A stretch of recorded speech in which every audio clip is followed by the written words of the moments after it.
Hey guys, Ivan here again. I'm here showing off the Phantom-S advanced configurations. So if you want to know how to get it set up for basic gameplay, check out my other two videos first. Um, so here I have the ATEN PHANTOM-S software downloaded and installed. I'll provide the download link in the video description below, but once you have installed, this is the first page that you'll see. And all we have to do is just click uh, log in, and once we log in, we'll see this page of all of our profiles and initial games. If we click into Call of Duty, we'll see some certain settings that we can change. The first that I want to go over is the button mapping. And so this was what we talked about before. This describes all the buttons that are mapped to on our keyboard here, and you can see every single description here. Some things to keep in mind if you want to just change any button, it's very easy. All we have to do is just click the certain button, declare what kind of pad it is, whether keyboard, joystick, or mouse, and then declare the button that we want to change it to. A, B, C, whatever. An interesting thing about this button mapping is this thing called turbo mode, and you can enable that by clicking the corner of the top right box of the button. And this enables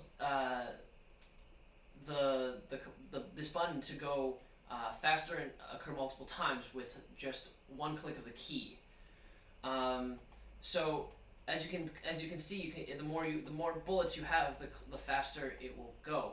And this is a cool feature that allows us users to transform a simple handgun or revolver into almost a semi-automatic automatic weapon when we're shooting in Call of Duty. Yeah. The next thing I want to talk about is the mouse sensitivity here.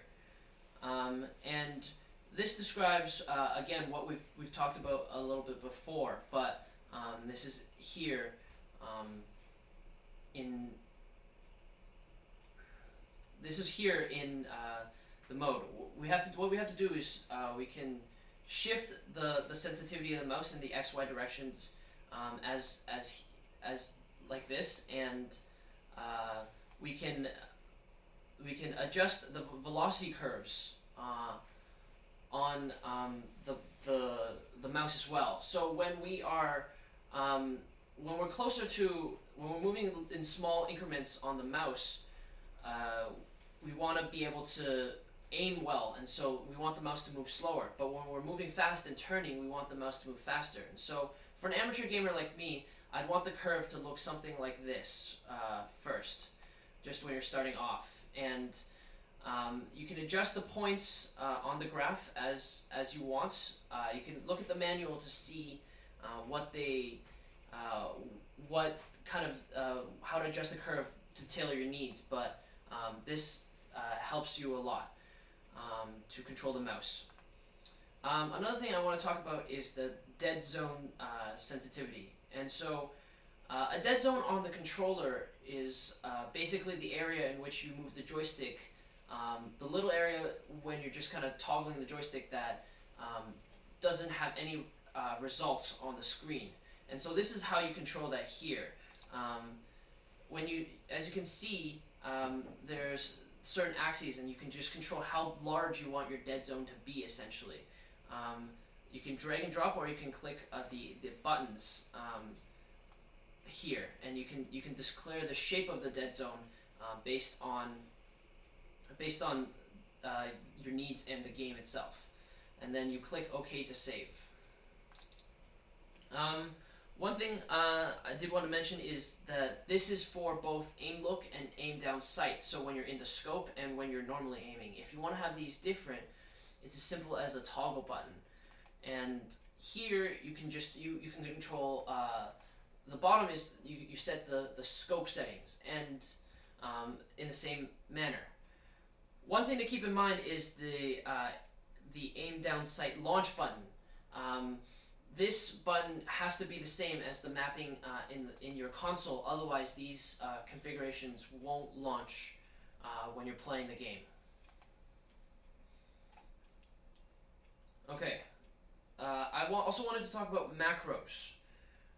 Macros are essentially combo buttons that you can set to be from one click of a button on your keyboard. So when you can add, suppose I want to fire twice and then jump away. I can set that to be any button as Z, and all I have to do in play mode is click this button and I will do all of these commands at once.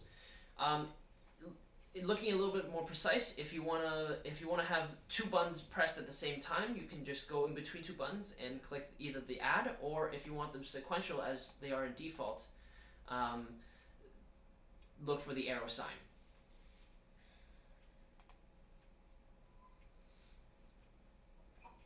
So I wanted to also talk about profiles. These are all the games that I have for the current profiles. And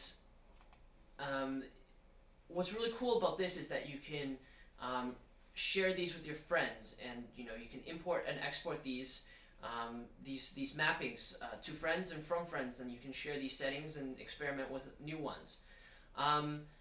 What's cool about this is that you can group these settings, and if you want to play with some new settings, new mappings, you can copy this over to a different group, and there's a new group here, and you can change the settings as you see fit. You can also add profiles from friends here. It's very, very simple and configurable.